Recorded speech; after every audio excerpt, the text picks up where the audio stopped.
Well, howdy. Good morning. Welcome to the Blue Gamer Bluecast Morning Show. Excuse me. I'm your host, Adam Blue, 30-plus year video game enthusiast and industry analyst. And today for February 10th, 2025, for the next 30 minutes, I'll dive into the latest gaming news, what I've been getting into. We'll just have a cool Monday morning gaming discussion. Yeah, because it is Monday morning. Mondays, historically are pretty bad, but you know what? They can be good. I had a really good week, and we're going to talk about that. I had a ton of fun playing video games, a good time with the family. Hope you had a good weekend too, and if not, let's hope then by watching this video you get inspired to have a good day, have a good week. Let's get into it. I guess, we'll start with what I've been playing. Well, Godzilla PS4, but I didn't really play too much. What am I at, 46 hours now? I think I just played a little more. I'm using Destroya in the King of Kaiju mode. It's fun. I keep talking about that game all the time. They do a good job with it. Okay, this weird one you're going to see coming up next. The Smurfs Mission Village. 3 hours and 25 minutes. Hey, Steven, good morning. Good to see you. So, Steven, good you showed up right when you did. I found a Smurfs game Sunday and played it for 3 hours and 25 minutes. Over 2 sessions? That's a long time. I might play some by the end of this stream. So, how it all started is we know that, a few weeks ago there was a stream I did where I was playing that other Smurfs like game, and I was like, wow, this is a good platformer. It's like exactly what Nintendo knows how they learned to sort of own.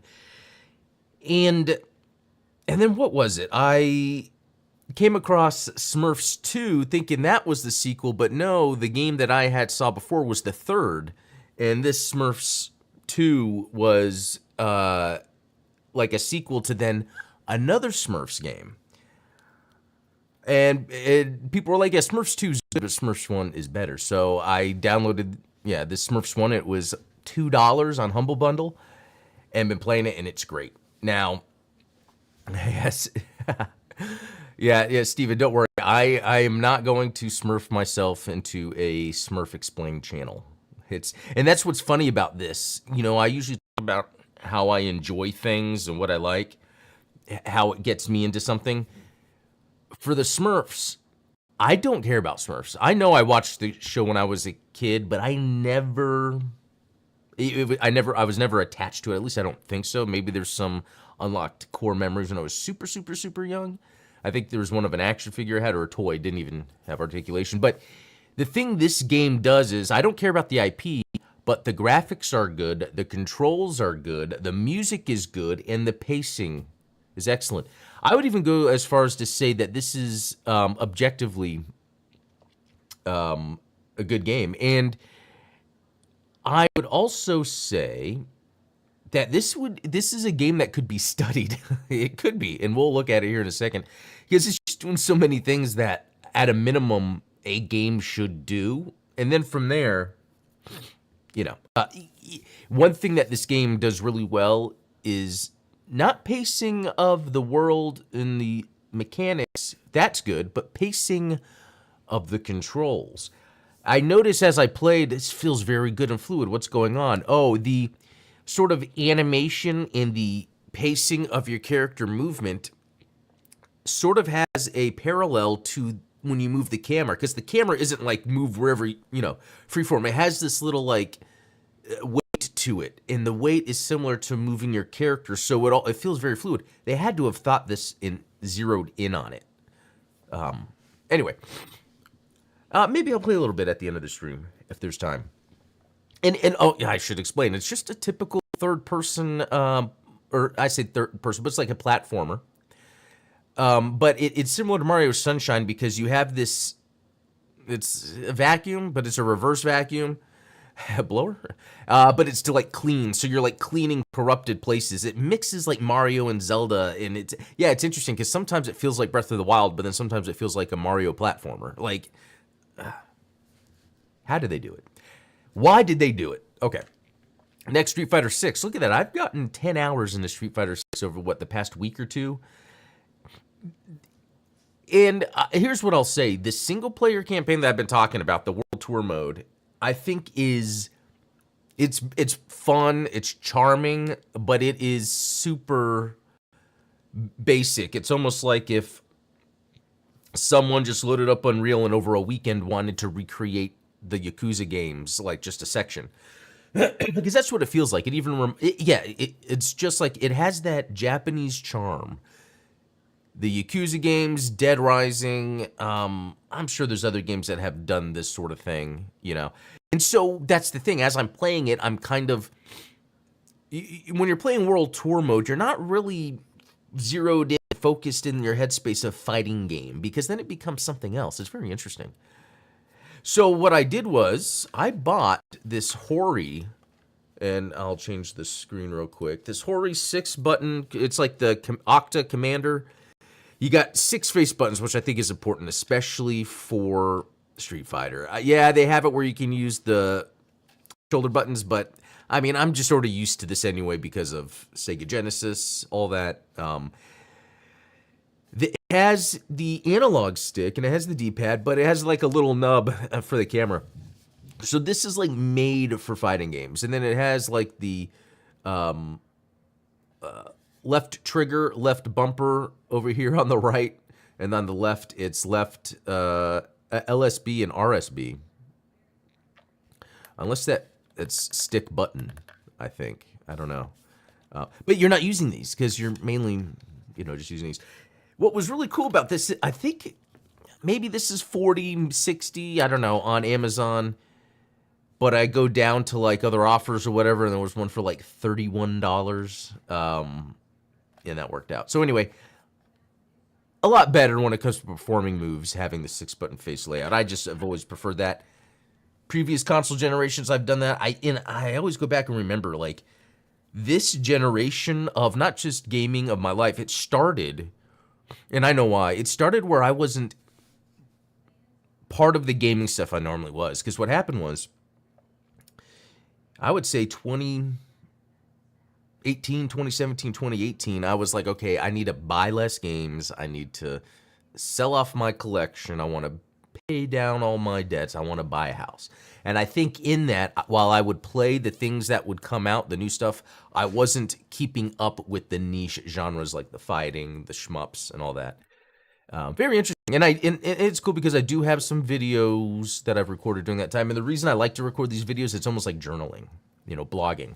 Before I would write on my Blue Gamer blog almost every day. Now I'm doing it like this. So anyway, wow, that's a lot of different conversations to have. Okay, It Takes Two. 58 minutes. The only reason I was playing, I remember seeing it before and being like, I don't care to play a co-op game that looks like that. I don't really care. But what happened, there's that new game coming out by the same developer. I forget the name already. And it's a 2-player co-op game. It was like these female, they look like they're in pilot uniforms or something. And this developer's always made 2-player couch co-op games. And I gotta say, as much as I crap on EA, I don't want to forget that they are kind of ushering in these big budget couch co-op games that wouldn't exist otherwise. And I really need to remember this next time I want to crap on EA or something. Because it's just, I look at that, I'm like, dang, actually, that's actually pretty good for a big name, a publisher that relies on AAA all the time. They're not going to do something like this, and it worked. So It Takes Two is fun. I mean, it's not a game I would play by myself, and I mean, in a way, even the game mechanics that it has. It's kind of just simple, like, do this, do that, the other person helps you. But it was fun playing with my wife. I would like to finish it. And it's not like it's anything revolutionary, new, different. It's just typical game puzzles, but you have someone else that you need with you. Which other games have done that before?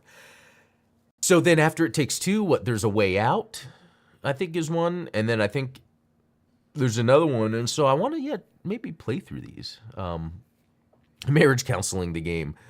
Yeah, it's funny is that's kind of the story that it starts with, which normally I'm the type to skip story. It's funny because I was like, well, maybe my wife wants to watch the story, so I want to And then I know she's pressing the button. She's like, how do you skip this? And I was like, thank you. And yeah, we found out you hold down, both players have to hold down the B button together to skip. So I thought that was funny. No, but Unraveled is a good example of what EA's doing. I'm glad you brought that up because they even made a sequel. And that's what's weird. It reminds me of the U.S. government, where there's people in the government that are just taking advantage of it, using it for their own good, corruption, and then there's people that are really trying to make a difference. I guess that's the same with publishers. Yeah, that Unraveled is the Thread of Yarn game. That is a good one. I might go back to that. I even think I have a video of that on my channel from the first one. Okay. So that might be it, because I think the rest was games that was played on stream, like that Metal Bringer, which looks awesome. So yeah, is that all I played? So I played It Takes Two, Street Fighter 6, the Smurfs, and Godzilla.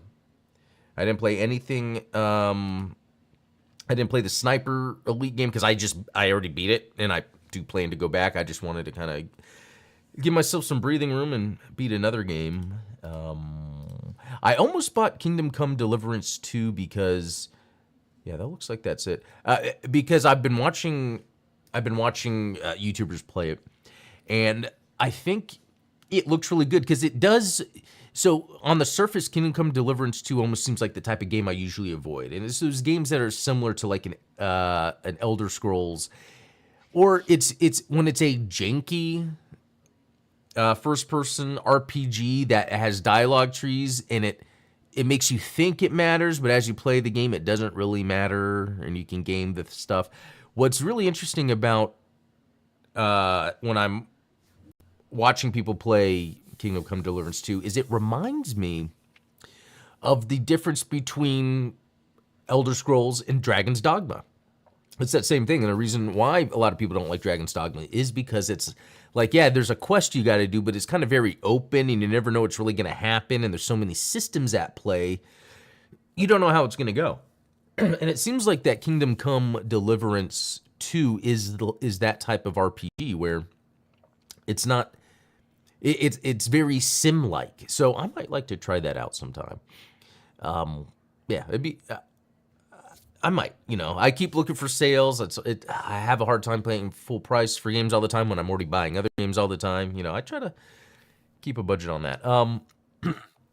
Okay, before we move on to some news, I wanted to show off this tiny controller. Look at how small that is. I mean, it fits in the palm of my hand. It was just on sale on Amazon, I think for $15. And it's the brand Cracked, which I think they came on the scene with those Switch handheld docks. It's like a Switch dock handheld that has all these features. It looks nice. It's really cool. They have a little thing where you download like a Cracked app. You download an app, and then the back of each device or accessory they make has this little wireless symbol. You tap that on your phone, or I'm sure it requires NFC, and then it registers. And so apparently they've manufactured 5,000 of these. This is like 3,000 something. They have all different colors, so I'm sure maybe each color has a different thing. It's just really cool. The reason I got this was more for, I want to play around with it. It reminds me of like getting a ROG Ally or game streaming. Lately, there's so many things, new endeavors with gaming that I would just immediately go, nah, not my thing. And the reason why I wanted to try like a little controller is because I'm always trying to think about, I'm not the type that can just play anywhere. Even with the portable gaming, it's more for when I'm at home. Not if I'm going out to do something right. But I guess there could be situations where you could be going out and it's like, I really could be playing a game right now. Like, I don't know, maybe you're an extended stay at a friend's or an appointment that got delayed. I don't know. But it's like, this has this, band that you can put around your wrist. So it's like you can have the controller with you so you could be somewhere and then pop it out. I was testing it with Symphony of the Night on my phone. And since you only need a few buttons for the older games, it's not bad. If I was like having to be serious, it would be harder. But what's interesting is I go to play Symphony of the Night and everything works except for the D-pad because I think the game is expecting an analog stick. And so I'm like, okay, then okay, I'm not going into this rabbit hole of having to customize everything to work. So later I'll test with some native Android games to see if it just works right off the bat. Like Sonic and all that. That will make use of the 2D controller style, but it's really cool. I like the look of it. It's just a nice little small video game thing to have, very cool. I bet you could make that into a Tiny Circuits handheld. Whoa, wait, yeah, that's a great idea, actually. Okay, so interesting. What if we were to somehow, because there's this USB-C port on top, what if you could plug in something that has like an LCD screen attachment on it? Huh, I like stuff like that. Yeah, in fact, I sent you a video, Steven, about this guy building this NAS, and he does it all custom, from 3D printing the cases to figuring out the airflow that would be in it. It's pretty amazing. Is it more of a fashion accessory than a gaming device? Looks like something. Yeah, you know what? Very good point, because this could be that, although this company makes high-end quality gaming accessories. So I think this is a real gaming accessory first, but fashion, I totally can see that. I mean, because this could be on a keychain. Yeah, I don't have a keychain. I just keep the keys. How does that work? It's so different nowadays without having to unlock, because you could use codes to get into things. Anyway, moving on real quick. Let's look at some news and maybe play some Smurfs. PlayStation outage, crazy, wasn't it? They're just giving a few days extra back, like 5 days extra back for us. But what was crazy is my brother came over Saturday. I was actually taking him to the airport. And then before that, I was like, hey, let me show you this PS Portal. And it wasn't working. And I was like, dude, this is so bad to show you like right now, because it's awesome. And it was me, though, thinking, oh, man, this is just a bad example, but it's actually really awesome. And then I found out PSN was down, and that changed my tune. Be like, you know what? No. Fundamentally, from the ground floor, they need to make it where, like, even if PSN was down, I should be able to stream to my PS5 because it's on the local network and play off a PS5 disc, but it wouldn't let me because it couldn't detect, because PSN was down. Yeah, I could have just got onto my PS5 and played a disc-based game at that point. But, so I guess it's good to have some disc-based games around. I think that's something I've learned from this situation. It's like, I am not going to go buy every game physical in case something goes down, nuclear apocalypse, whatever. But I would like to own physically, like, a few of maybe my favorite games that if something happens. And actually, I have some really cool ones. Like, I actually have not, is most the right word? North American releases of Gundam games. And Japanese, actually. PS3, Xbox 360. Or, yeah, because of the Dynasty Warriors. I've got Godzilla on PS4. There's a lot of, oh yeah, and then there's my whole retro handheld collection. So, you know what? I'm good. It's just, the future of gaming is this cloud streaming, and this is an example of it just failing. Because how long was that for? It was like a day or two? Yeah, it was, 20 hours. That's crazy. A new Back to the Future game is in development. Interesting. And that was said by the co-creator, so I don't know what that's going to be. Yeah, because I remember that Telltale, and I started it, and I thought it was cool, but then it was like, okay, this is not my type of game, I liked it. I remember I was going crazy for it. It was just such the biggest deal when that was announced. And then I played it, and I was like, it's okay. Hey, Talos, good to see you.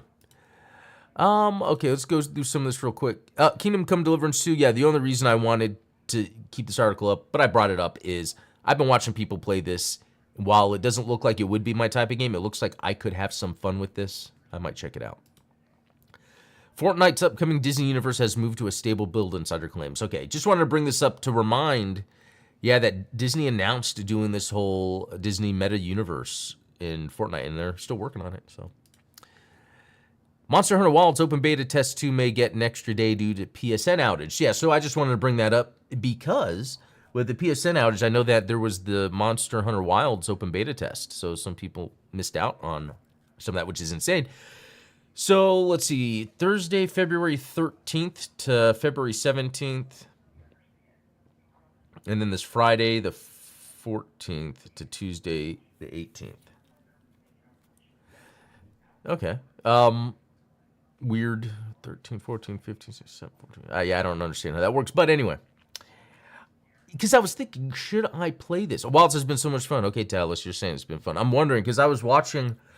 I've played the ones on the PSP, I think. And I've played the demo of one of the recent ones. And it just... You know, it's one of those games where you need to be in the right time, right place to then let it click and spend time. It's weird how that happens with some games. Interesting that the Okami director says he doesn't want people playing the Wii version of Okami. Let's see. The game was released in 2006 with a Wii version released 2 years later. Oh, that's right. Wait. That was PS2. For some reason, I thought it was Wii first. Interesting. I don't know why I... Maybe it wasn't a big deal because it wasn't until the Waggle, you know... They called it Waggle, didn't they? That it was a big deal.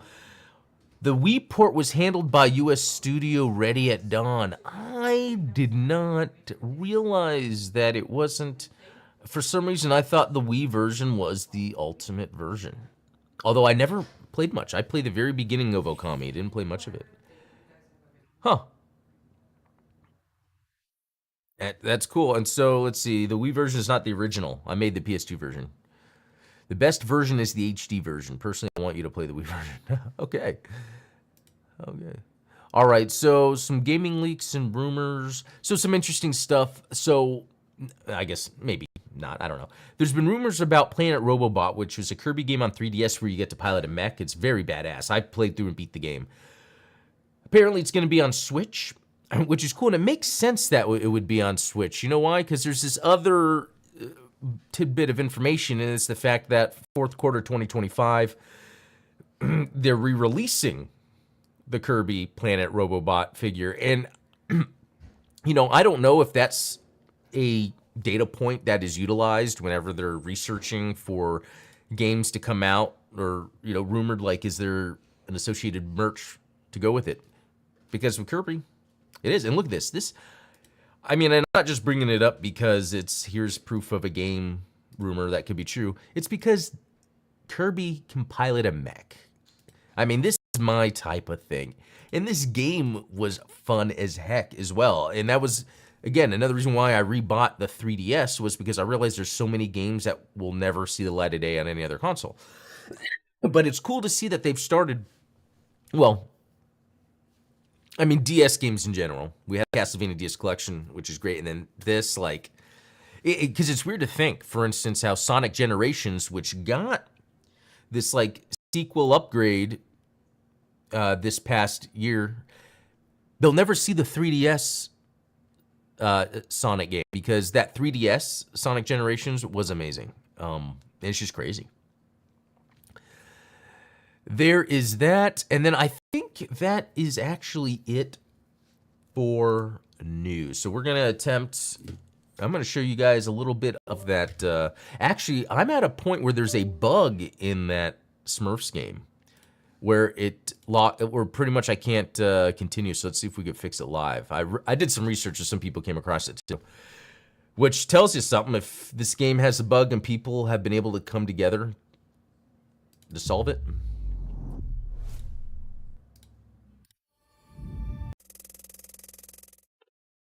Okay, cool. And it didn't even say there's any, like, encoder issues. Okay, Talos is saying some good stuff here. It's proof of a better game than the previous game was. Great game. The Wild is nuts. Okay, I was watching someone else play it, and it looked pretty good. Even though they didn't know what they were doing, it still looked good. Okay, for Okami, the Wii version had actually censored the ending and a lot of the great unique OST Okami had. They replaced it with... Wow, okay. That is good info. I'm glad to know that. I love learning about... My favorite thing with video games is different platforms having different versions. Okay. So I don't know how far I am in this game. I could be halfway through. Or, you know, I never know with these games. One thing I will complain about, and Street Fighter 6 has the same issue, so maybe it's me. It's the loading times. But not every game has loading issues. And I say issues, like, I rarely do I have to sit here and wait for a game to load. I think usually when you first start up a PC game for the first time, when it has to do the shader compilation between updates. But yeah, like in Street Fighter, anytime I'm switching the modes out, I'm having to wait. Speaking of Street Fighter, I also got this book with some cool artwork in it. I guess, yeah, the camera's kind of small, but yeah, that's okay. It's on Amazon if you're interested. All right, come on, let's load. I have to come up with content. Okay, here we go. So, just real quick. Yeah, it controls, like, you know, Mario Sunshine. Yeah, you jump, you get the little, so you can see my little stamina meter, and I have those 3 dots. I think a dot is a jump. And then, butt stomp, just like Mario, you get your health. Okay, so here's what I gotta do. There's this boss up here. And I'm gonna see if it does the same thing. So what I have to do is, oh wait, no, wrong one. Grab these guys and then shoot. Oh, it did it. Okay. Because what was happening was sometimes the game will have a interesting frame rate lock, and the frame rate will not register to hit that. Interesting. So it is working. Okay. Well, they did say go as close as possible, and so I was kind of doing that. So if I did it far away, oh, it's working. Okay, that was weird. So maybe that was just a... Yeah, because last night, I don't know how long I spent on this boss. Okay. Because every time I'd shoot the peg, the enemies would hit it, but then go around it. And I was like, what? Oh. Well, he's gonna die in a second anyway. Okay, well, I thought we were gonna... Anyway, what they said in the, what was it, a YouTube video? They said turn on VSync. But I have it turned off because I have it on in the NVIDIA control panel. Okay, so that you mainly are running, you see these the red grass there? This is everywhere. And you're holding down the right trigger to turn it green. And it is super satisfying. And then you hold down X, oh, and you get a boost, but I guess it's taking me somewhere else. I don't know, are we gonna be met with long load times again? I guess while that's happening, I have this Strike Freedom Type 2 action. Oh, well, I guess we'll talk about that later. All right. Papa Smurf isn't too far away, and that Gargamel decided to go home and feed his cat. Okay, that was a new enemy, and it was trying to tell me something, but then I was trying to fight it while reading, while listening. That is an issue. Okay, it's saying to go that way, so I'm gonna go this way. Oh God, I haven't seen that before. Okay, you notice that dragonfly? It's interesting how the game will, depending on the level you're on, will kind of like have some little cues for like where to go and what to do. Okay. This could be a secret area. No. Okay. I might not be able to get there yet. Hold on. Oh, I see what I gotta do. No. Oh, there we go. Oh, yeah. Oh. That's, okay, so that... You see how that's a very cool Mario or, like, platformy thing? Where, while it seems like this game is cutesy and everything, it's actually... has a lot of cool challenges to it. Alright. Okay, that... I forgot what I do. Oh, yeah, that's right. Oh. Wait a minute. I went the wrong way. Ah, crap. Okay. Ah! Alright, that opened up. Oh. No. Okay, what is it trying to get me to do here? Sometimes the puzzles, especially the ones that aren't mandatory, are very well done.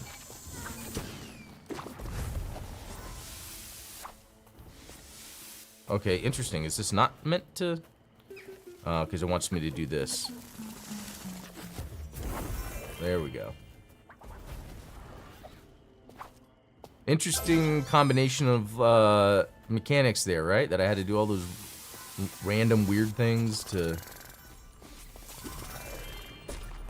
Alright, does that mean this section's done? And what I got just... Wait a minute. Oh, I guess I could have just jumped off that... That doesn't go anywhere else, does it? Oh. Yes. Okay.